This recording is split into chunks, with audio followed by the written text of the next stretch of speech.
बिस्मिल्लाहिर्रहमानिर्रहीम। रब्बिश रह ली सदरी व यस्सिर ली अमरी वाहलुल उक़दतम मिन लिसानी यफ़क़हू क़ौली या मुक़ल्लिबल क़ुलूबि सब्बित क़ल्बी अला दीनिक। अस्सलामु अलैकुम व रहमतुल्लाहि व बरकातुहू माय डियर स्टूडेंट्स। उम्मीद करता हूँ आप तमाम लोग खैर आफियत से होंगे, ठीक होंगे।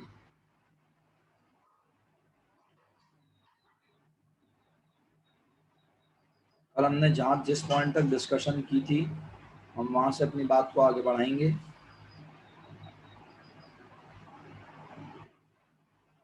मुझे पता नहीं क्यों ऐसा लग रहा है कि आज जो है वो दो बच्चों ने पहली दफ़ा ज्वाइन किए क्लास, या फिर पता नहीं क्या मसला है। एक तो मुझे अमीरज़ादी को बताना पड़ा कि आपको जो है वो माइक कनेक्ट करने की ज़रूरत है। फिर बिस्मा ने अब जाके माइक कनेक्ट किया इतनी देर के बाद, मैसेज भी किया मैंने। तो आप लोग क्लास स्टार्ट होते ही माइक कनेक्ट कर लिया करें अपना, वरना आपको मेरी आवाज़ नहीं आएगी। मेरे पास यहाँ बना हुआ आ रहा होता है कि आपने अपना माइक कनेक्ट नहीं किया, तो फिर आप मेरी आवाज़ नहीं सुन सकेंगे, लेक्चर मिस हो जाएगा आपका। बहरहाल मैं लेक्चर का स्टार्ट कर रहा हूँ। हमने कल की क्लास में सिर्फ एक पॉइंट बहुत देर तक समझने की कोशिश की, काफ़ी टाइम लगाया, लेकिन उसका नतीजा ये होगा कि अगर वो समझ आ गया है तो ऑटोमेटिकली दूसरा पॉइंट समझ आ जाना चाहिए। मैं बहुत मुख्तसर लफ्ज़ों में दोनों पॉइंट्स के ऊपर बात करके अपनी बात मुकम्मल करके आगे बढ़ूंगा, लेकिन याद रहे दोनों पॉइंट में बहुत ज़्यादा फ़र्क है। हाँ, ये तो इसमें तो कोई शक नहीं कि दोनों ही तरह के पॉइंट्स को हम बैंक स्टेटमेंट के बैलेंस में क्या क्या करते हैं, दोनों ही तरह के बैलेंस को हम बैंक स्टेटमेंट के बैलेंस में ऐड करते हैं, इसमें तो कोई शक वाली बात नहीं है, राइट। लेकिन जो मोस्ट इंपॉर्टेंट बात है वो ये है मेरे बच्चों कि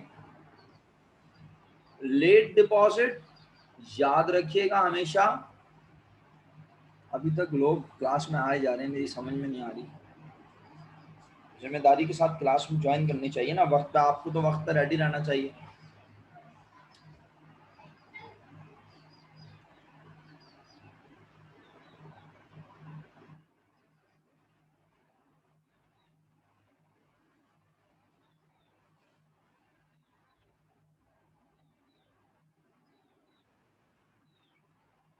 अल्लाहु Akbar.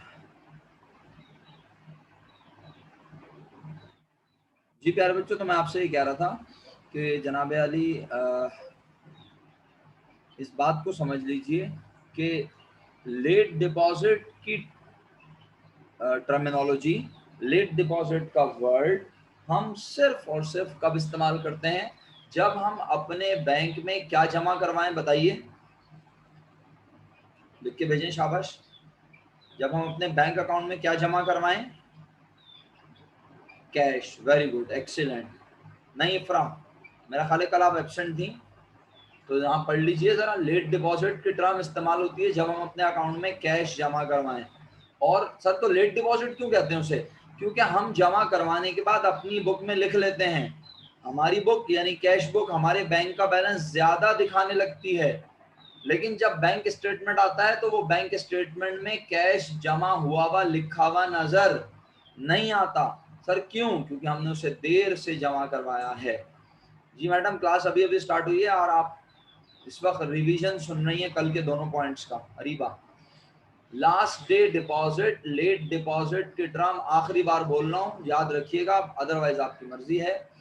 Last day deposit, late deposit की टर्म इस्तेमाल होती है जब हम अपने अकाउंट में कैश जमा करवाएं और वो कैश हम जमा करवाते ही अपनी किताब कैश बुक में लिख लें, हमारी कैश बुक हमारे बैंक का बैलेंस ज़्यादा दिखाने लगे, लेकिन बैंक जब हमें बैंक स्टेटमेंट बनाकर भेजे तो बैंक हमारे अकाउंट में वो कैश की अमाउंट लिखकर ना दिखाए।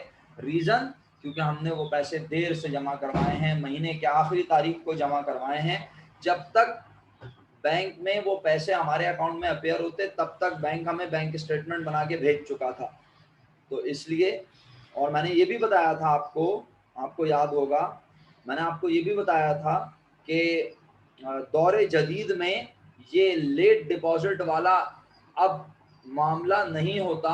अब तो इतना ज़्यादा ऑनलाइन बैंकिंग की वजह से सहूलत हो गई है क्या आप बैंक में पैसे जमा करवा के बाहर आके या फौरन मोबाइल में अपने बैलेंस चेक करेंगे तो वो बढ़ चुका होता है, लेकिन शर्त ये कैश जमा करवाओ। बार बार बोल रहा हूँ। अब मैंने पॉइंट 1 को रिपीट कर दिया, अब मैं अगले पॉइंट पे जा रहा हूँ। क्या जरूरी है कि हम अपने अकाउंट में हमेशा कैश जमा करवाएं? यकीनन आपका जवाब होगा नहीं सर। हम अपने अकाउंट में और क्या जमा करवा सकते हैं? किसी कस्टमर का दिया हुआ चेक। क्या कहा मैंने? किसी कस्टमर। अरीबा आपका इंटरनेट का इशू है, आप इंटरनेट चेक करें अपना। अब तो आवाज आ रही है आपको शायद। जी, हम किसी कस्टमर का दिया हुआ चेक भी अपने अकाउंट में जमा करवा सकते हैं। तो जब हम किसी कस्टमर का चेक अपने अकाउंट में जमा करवाते हैं तो खुदारा नॉलेज के लिए एक बात बोल रहा हूँ, गौर से सुनिएगा। अगर उस कस्टमर का अकाउंट भी उसी बैंक में हो, चाहे पेशावर में हो, लाहौर में हो, इस्लामाबाद में हो, रावलपिंडी में हो या लाड़काना में हो, मुझे उससे गर्ज नहीं है, लेकिन उसका अकाउंट भी हबीब बैंक में हो, मेरा अकाउंट भी हबीब बैंक में है, तो मैं जिस लम्हे ले जाके उसका दिया हुआ चेक अपने अकाउंट में जमा करवाऊंगा, with in a minute, with in a second, क्या होगा? उसके अकाउंट से बैंक पैसे कम करके मेरे अकाउंट में फौरन पैसे बढ़ा देगा। लेकिन अगर जिस कस्टमर ने मुझे चेक दिया है उसका अकाउंट बेशक एक ही शहर में हो, लेकिन उसका अकाउंट हो बैंक अल-फलाह में और मेरा अकाउंट हो हबीब बैंक लिमिटेड में, तो चाहे दोनों बैंक एक ही जगह पे मौजूद क्यों ना हो, फिर एक बैंक दूसरे बैंक से पैसे मंगवाने में जो टाइम लगाता है उसे कहते हैं क्लियरेंस प्रोसेस। यानी जब, अब सुनिएगा जुमला, आपने मुझे चेक दिया, आपका अकाउंट बैंक अल-फलाह में है, आप मेरे कस्टमर हैं और आपसे चेक लेके मैंने क्या किया, अपने बैंक अकाउंट में जमा करवाया। मेरा अकाउंट हबीब बैंक में है तो मैं बैंक अल-फलाह नहीं गया, क्योंकि आपने चेक मेरे नाम का बना के दिया था। मैं चेक ले जाके कहाँ जमा करवाता हूँ? अपने हबीब बैंक में, अपने अकाउंट में। हबीब बैंक क्या करेगा? दिमाग चलाइएगा जरा प्लीज। हबीब बैंक क्या करेगा? आपको याद है ना ये डिसऑनर चेक क्या होता है? हबीब बैंक जिस बैंक का ये चेक है उसे भेजेगा। किस बैंक का चेक है?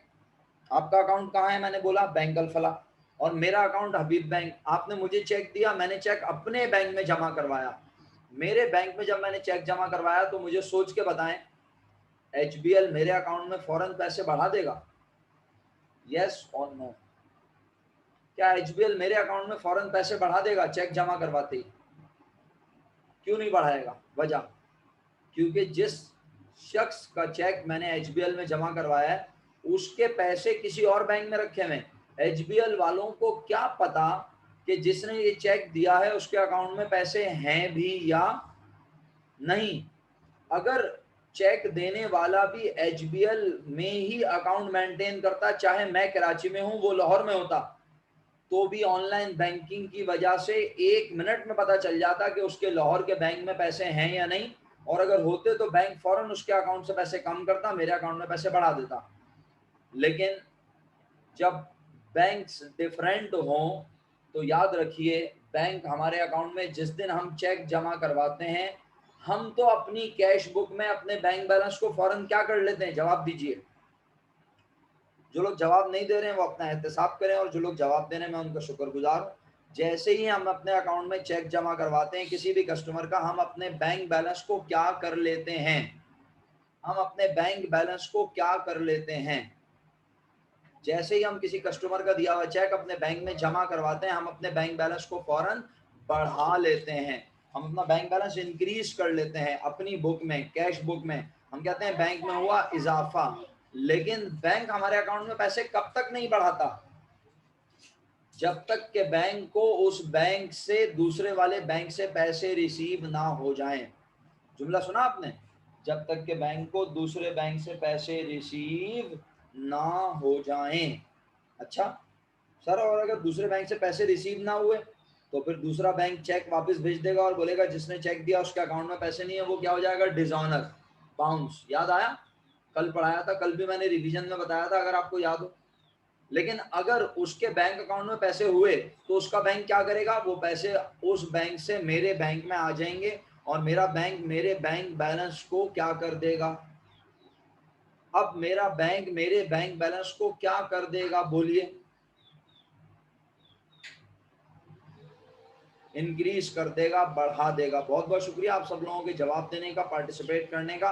बस समझाना सिर्फ आपको ये था कि भाई मैंने तो अपने बैंक बैलेंस को उसी दिन बढ़ा लिया था जिस दिन मैंने बैंक में चेक जमा करवाया था, लेकिन बैंक उस दिन मेरे अकाउंट में पैसे बढ़ाता, बैंक मेरे अकाउंट में उस दिन पैसे बढ़ाता। जवाब नहीं आया अभी तक? नहीं है। क्यों?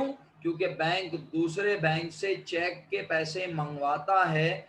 इस चेक के पैसे मंगवाकर मेरे अकाउंट में पैसे बढ़ाने के प्रोसेस को, फिर क्या रहा हूं ये जुमला, इस पैसे मंगवाने के अमल को, दूसरे बैंक से पैसे मंगवाकर मेरे अकाउंट में पैसे बढ़ाने के प्रोसेस को क्लियरिंग प्रोसेस कहते हैं।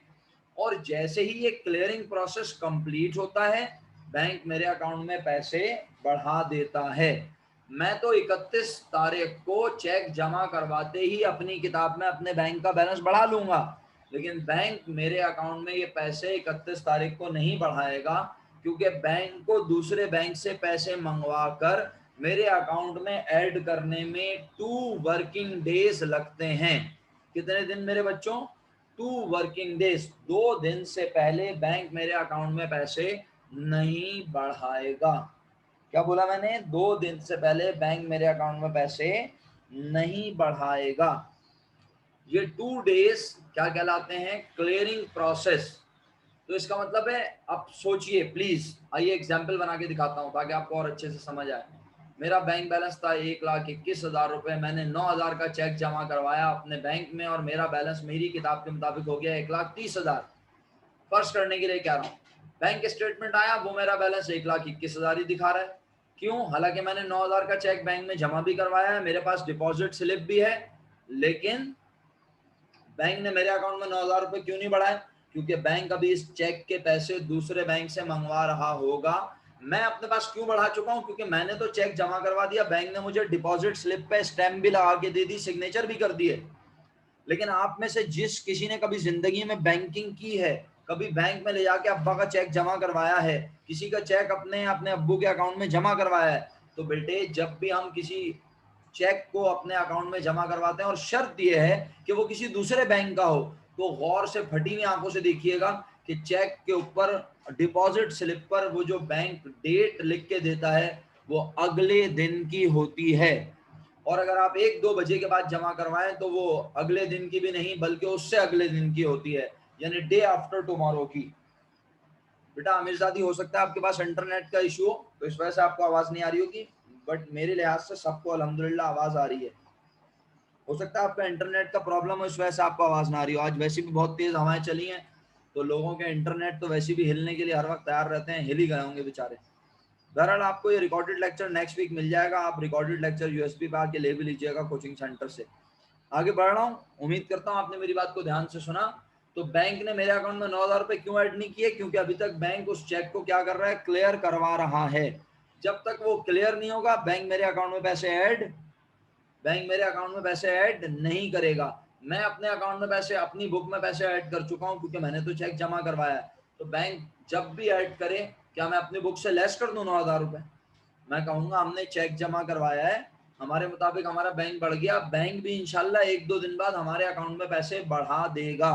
बढ़ाएगा या नहीं? बैंक भी हमारे अकाउंट में 1-2 दिन बाद पैसे क्या कर देगा? जवाब नहीं आया आपका? बढ़ा देगा।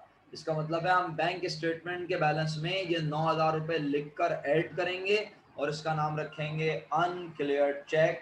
इसको अनक्रेडिटेड चेक भी कहते हैं, अगर आप गौर से देखें। अनक्लियर्ड चेक, अनक्रेडिटेड चेक, और इसे cheque deposit but not shown in bank statement. वो चेक जो हमने जमा करवा दिया लेकिन बैंक स्टेटमेंट में वो नजर नहीं आ रहा। जनाबे अली, बेटा तो इंटरनेट आपका नहीं चल रहा घर पे, तो डेटा पे तो बहुत मुश्किल होती है ना। अब आपके पास 4G कनेक्शन है या नहीं मुझे थोड़ी पता है। अगर आपके पास 3G है तो आपके पास डेटा अच्छा थोड़ी चलेगा रीबा। अगर आपके पास 4G वाला कनेक्शन है मोबाइल में तो आपके पास फिर डेटा अच्छा चलेगा, 3G पे तो अच्छा नहीं चलता। और आपके पास कौन सा, अब आप अपना मोबाइल जो है वो थोड़ा सा ज़रा ऐसी जगह लेके जाएं जहाँ पे सिग्नल अच्छे आते हो, तो फिर हो सकता है कोई मुनासिब चल जाए, ये वजह हो सकती है।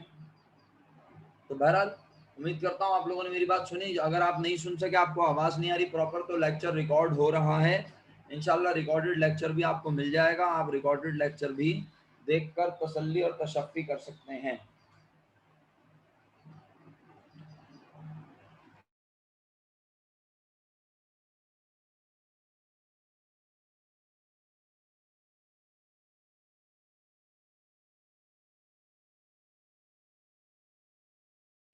जी बच्चों आगे बढ़ते हैं।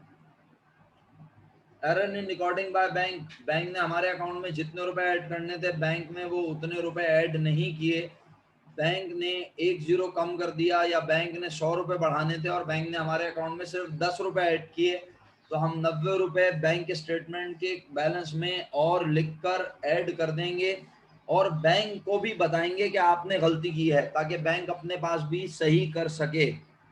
वैसे तो बैंक इतनी आराम से गलती नहीं करता, लेकिन फिर भी अगर बैंक का भी गलती कर दे, एरर हो जाए, बैंक को हमारे अकाउंट में ऐड करने और 100 रुपए बैंक हमारे अकाउंट में ऐड करे सिर्फ 10 रुपए, तो हम बैंक को बताएंगे कि आपने मिस्टेक की है, आपने हमारे अकाउंट में 100 रुपए के बजाय 10 रुपए ऐड किए हैं, जबकि हमने अपने अकाउंट में 100 रुपए जमा करवाए थे। तो बैंक 90 रुपए फिर बाद में खुद से ऐड करेगा, सही करेगा, लेकिन हम अपने पास अभी बैंक स्टेटमेंट के बैलेंस में 90 रुपए लिखकर ऐड कर लेंगे, ताकि हमारा बैलेंस और बैंक का बैलेंस सेम हो जाए। क्योंकि गलती आज हमने नहीं, किसने की हुई है, बैंक ने। तो सही भी कहाँ पर करेंगे, बैंक के कॉलम में। जिन बच्चों को मेरी बात समझ में नहीं आती है एरर रिकॉर्डिंग बाय बैंक वाली, उनसे मैं यही रिक्वेस्ट करूंगा कि देखें, एरर जब हम पढ़ेंगे ना, जब हम एरर को परफॉर्म करेंगे सवाल में पढ़कर, ये उस वक्त सबसे ज्यादा अच्छा समझ में आएगा। अभी सिर्फ आपको आइडिया देने के लिए मैं समझाता हूँ, ताकि आपको ये महसूस ना हो कि सर आप ये पढ़ा ही नहीं रहे, आप ये बता ही नहीं रहे क्या है। तो अब अगर आप एग्जाम्पल चाहते हैं, मैं एग्जाम्पल भी पेश कर देता हूँ। हमने, हमारे अकाउंट में थे 1,20,000 रुपए, हमने अपने अकाउंट में जमा करवाए 10,000 रुपए, हमारा बैंक बैलेंस 1,30,000 हो गया। बैंक हमारा बैलेंस 1,21,000 रुपए भेज रहा है लिख के। क्यों भेज रहा है लिख के? बैंक ने हमारे अकाउंट में 1,20 में सिर्फ बैंक ने कितने ऐड किए बताओ अंदाजे से? बैंक ने 10,000 में से क्या खा लिया? एक, जवाब दीजिए, शाबाश।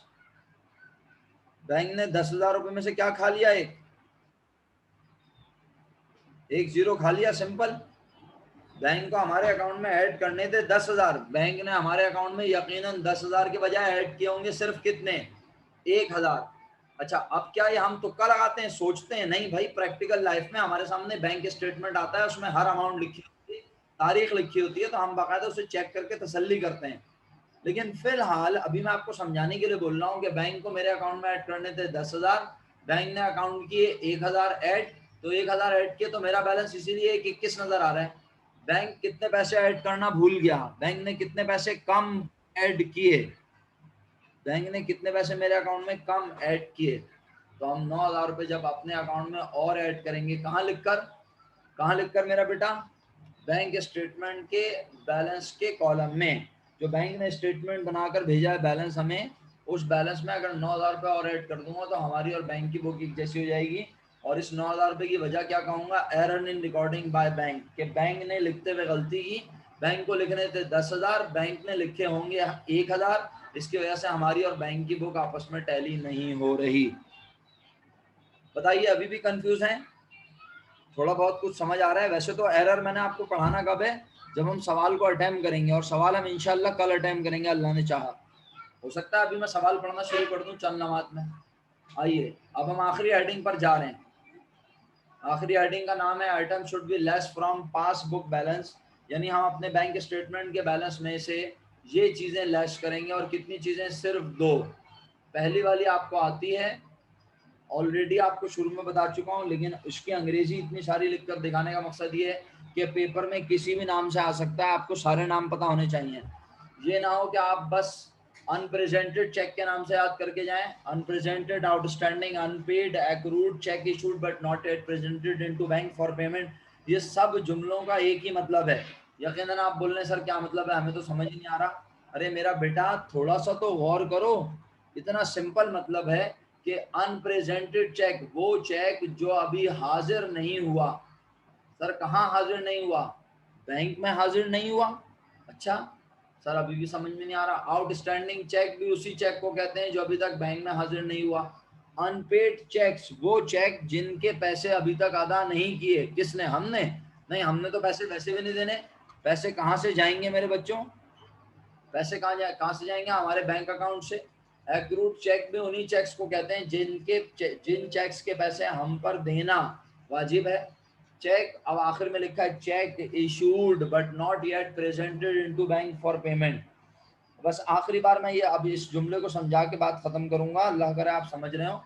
याद है आपको मैंने समझाया था कि अगर मैं अपने एम्प्लॉय को, अपने मुलाजिम को 10,000 रुपए का चेक बनाकर दूं, मेरा बैंक बैलेंस था, जरा देखिएगा प्लीज कितना, 1,20,000। मैंने उसे 10,000 रुपए का चेक बनाकर दिया, तो मैंने अपनी बुक से 10,000 रुपए क्या किए होंगे बताएं?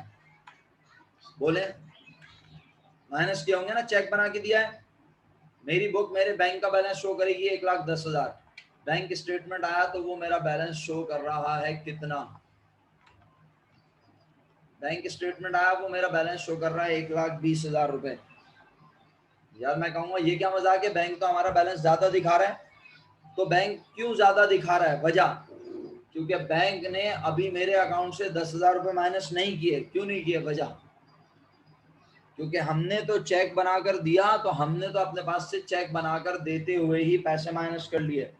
लेकिन हमने जिसे चेक दिया वो चेक लेकर अभी तक बैंक पहुंचा, वो चेक लेकर अभी तक बैंक पहुंचा नहीं है। हम चेक देकर अपने पास से इमीडिएटली क्या कर चुके हैं?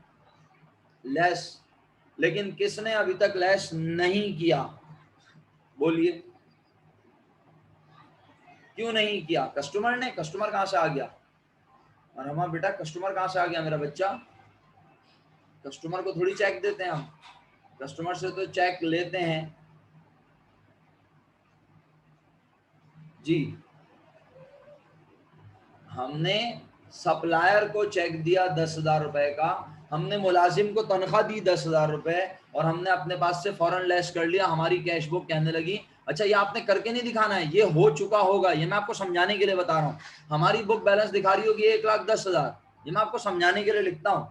ये आपको लिख के नहीं दिखाएगा, वो आपको बस देगा हमारी बुक का बैलेंस है 1,10,000 और बैंक हमारा बैलेंस दिखा रहा है 1,20,000। तो हम कहेंगे ये क्यों है? क्योंकि बैंक ने हमारे अकाउंट से अभी तक 10,000 रुपए माइनस और क्यों नहीं किए? क्योंकि जिसको हमने चेक दिया है वो अभी तक चेक लेकर बैंक पहुंचा। वो मसरूफ होगा, उसको कोई काम होगा, उसके कोई मामलात होंगे, वो नहीं जा सका बैंक। तो जब वो बैंक नहीं गया तो बैंक ने हमारे अकाउंट से पैसे भी अभी तक कम, बैंक ने हमारे अकाउंट से पैसे अभी तक कम नहीं किए। तो हम कहेंगे आज नहीं तो कल वो शख्स बैंक जाएगा ना, और बैंक हमारे अकाउंट से पैसे फिर क्या कर देगा? जल्दी बोलो, बैंक हमारे अकाउंट से पैसे क्या कर देगा जब वो शख्स चेक लेके बैंक जाएगा? बोल ही नहीं रहे आप लोग। कम कर देगा। तो इसलिए हम बैंक स्टेटमेंट के बैलेंस में से 10,000 रुपए लिख के माइनस कर देते हैं और कहते हैं ये वो अनप्रेजेंटेड चेक है, ये वो आउटस्टैंडिंग चेक है, ये वो एक्रूड चेक है, ये वो अनपेड चेक है जो हम दे तो चुके हैं लेकिन इसके पैसे अभी बैंक से अदा नहीं हुए। तो अगर हम इसे लेस कर दें बैंक स्टेटमेंट के बैलेंस में से तो हम कहेंगे हमारी और कैश बुक का बैलेंस सेम हो गया। मुश्किल है? नहीं समझ आया? बताइए, समझ आया या नहीं?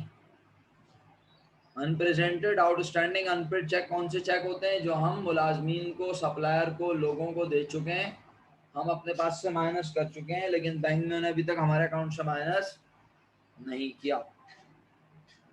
तो बैंक आज नहीं तो कल, कल नहीं तो परसों, परसों नहीं तो तरसों। अच्छा सर कितने अरसे तक मैं चेक रख सकता हूँ अपने पास?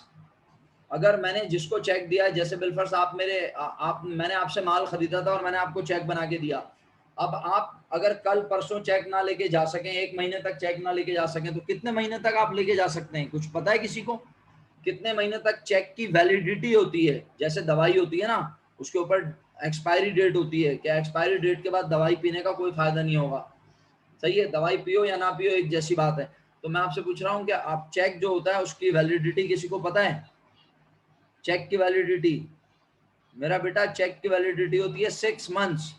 6 महीने के अंदर अंदर अगर आप चेक लेकर बैंक में नहीं जाएंगे तो वो चेक ऑटोमेटिकली कैंसिल हो जाएगा। फिर अगर वो चेक आप लेके बैंक जाएंगे, बैंक आपको मेरे अकाउंट से पैसे निकाल कर नहीं देगा। बैंक बोलेगा ये 6 महीने पुराना चेक है, अब आप या तो इमरान साहब से जाके सिग्नेचर करवाएं, दोबारा नई डेट डलवाएं और फिर यही चेक लेकर आ जाएं, या फिर आप उनसे बोले नया चेक बना कर दें। तो याद रहे चेक की वैलिडिटी 6 मंथ्स होती है। सही है, ओके।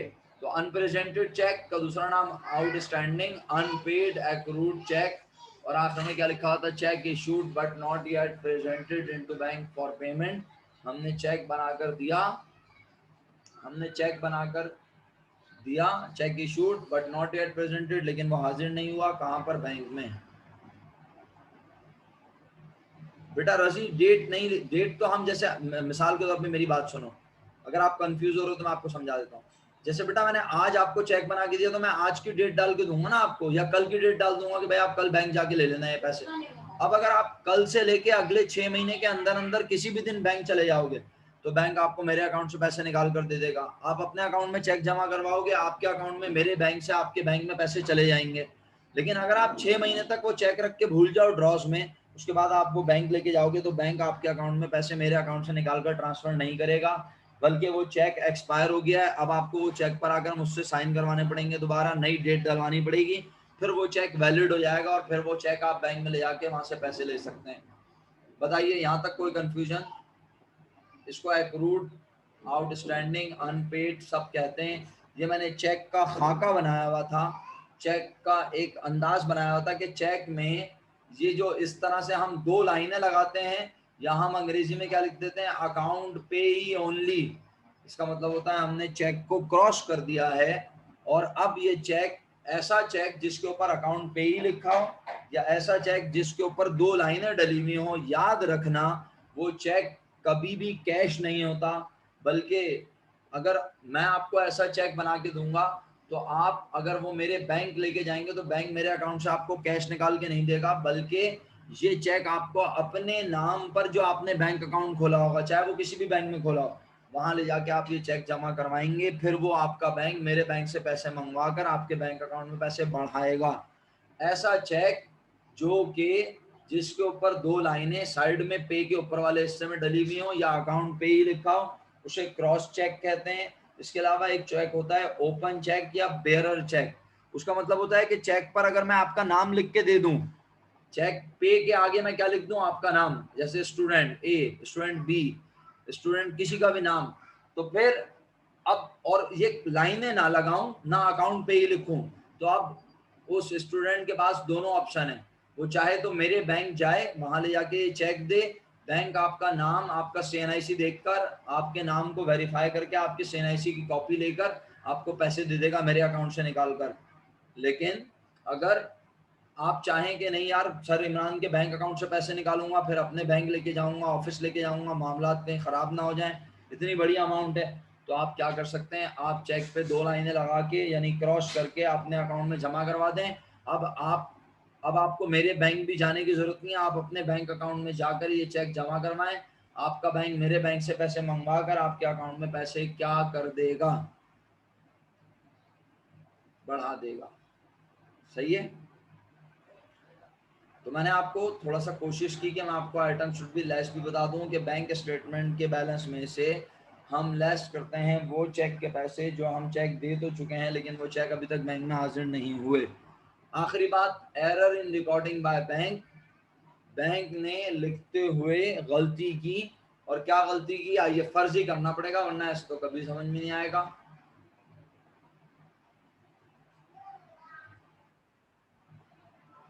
बैंक ने क्या गलती की बच्चों?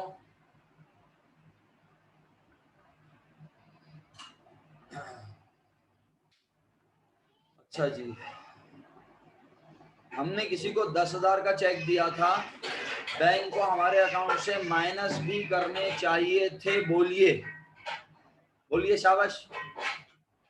हमने किसी को 10,000 का चेक दिया था, हमने 10,000 का चेक देकर माइनस कर लिया होगा, हमारा बैंक बैलेंस 1,10,000। बैंक को भी हमारे अकाउंट से लेस करने चाहिए थे, बोले 10,000, बैंक ने हमारे अकाउंट से लेस किए 1,000, तो बैंक हमारा बैलेंस दिखा रहा है 1,19,000, जबकि हम कह रहे हैं हमारे बैंक में है 1,10,000। बताइए गलती किसने की, बताइए गलती किसने की। मैं आपको फिर बता रहा हूँ, अल्लाह करे आप समझ लें, अगर नहीं समझ आ रहा तो पूछें। देखें भाई, हमारे बैंक में थे 1,20,000 रुपए, सही है। हमने 10,000 का चेक बनाकर दिया किसी को, तो जब मैं 10,000 का चेक बनाकर दूंगा, 1,20,000 मेरे बैंक में है, मैं 10,000 क्या करूंगा, बोले। मेरे बैंक में 1,20,000 रुपए थे, मैंने 10,000 का चेक बना के दिया आपको, तो बैंक मेरे अकाउंट से 10,000 क्या कर देगा, कम। मैं भी अपने पास से क्या करूंगा, कम। तो मैंने चेक बना के दिया ना, तो मैंने अपने पास से 10,000 कम कर लिए। तो 1,20 से मेरा बैंक बैलेंस कितना नजर आ रहा है, देख के बताओ। 1,20 से मेरा बैंक बैलेंस कितना नजर आ रहा है लिखा हुआ, देख के बताओ बेटा। मेरा बैंक बैलेंस बोल रहा हूँ, मेरा, आयशा मेरा बैंक बैलेंस पूछ रहा हूँ।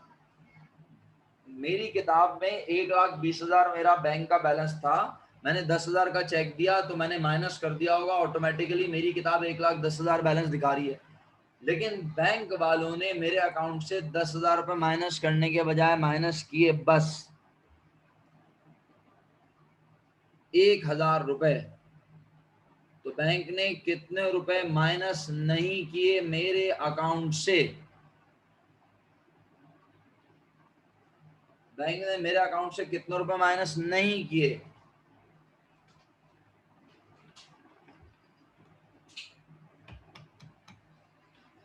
बैंक कितने रुपए माइनस कर चुका है, 1,000 रुपए, और जो नहीं माइनस किए वो है 9,000।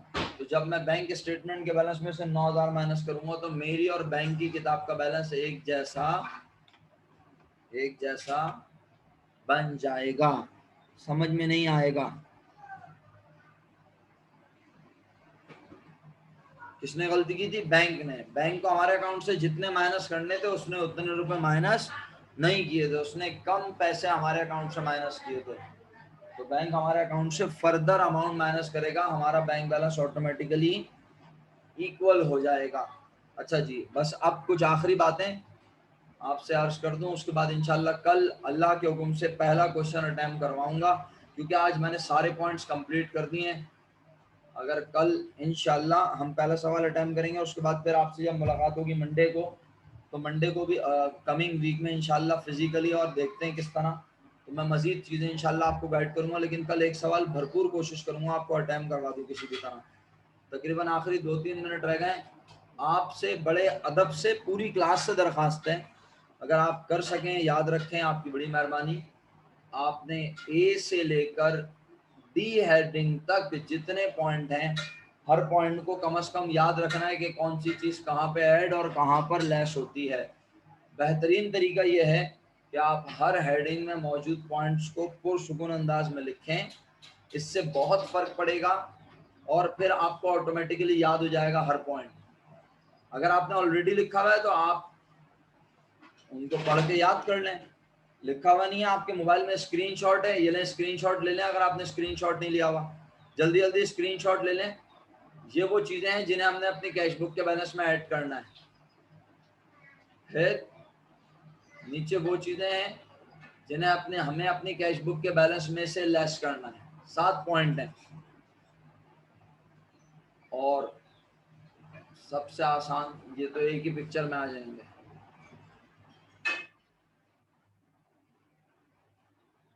तो ये दोनों पॉइंट बैंक स्टेटमेंट के बैलेंस में ऐड या लेस होंगे। बस जनाब, आज के लिए इतना काफ़ी। इंशाल्लाह आप पूरी कोशिश कीजिएगा ये पॉइंट्स याद कर लें, ताकि जब मैं कल आपको सवाल अटेम्प्ट करवाऊं तो ये ना हो कि आप बोले सर हमें तो पता ही नहीं है कौन सा ऐड होता है और कौन सा लेस। अगरचे कि मैं याद भी दिलाऊंगा, आपको दिखाऊंगा भी, हालांकि देखो बेटा मैंने ये ऐड करना सिखाया था, ये लेस, लेकिन अगर आपने याद किया होगा तो यकीनन आपको पढ़ने में, काम करने में मजा आएगा। बहुत बहुत शुक्रिया आज के लिए आपका। बी दिखाऊं, ये लीजिए, बी देख लीजिए,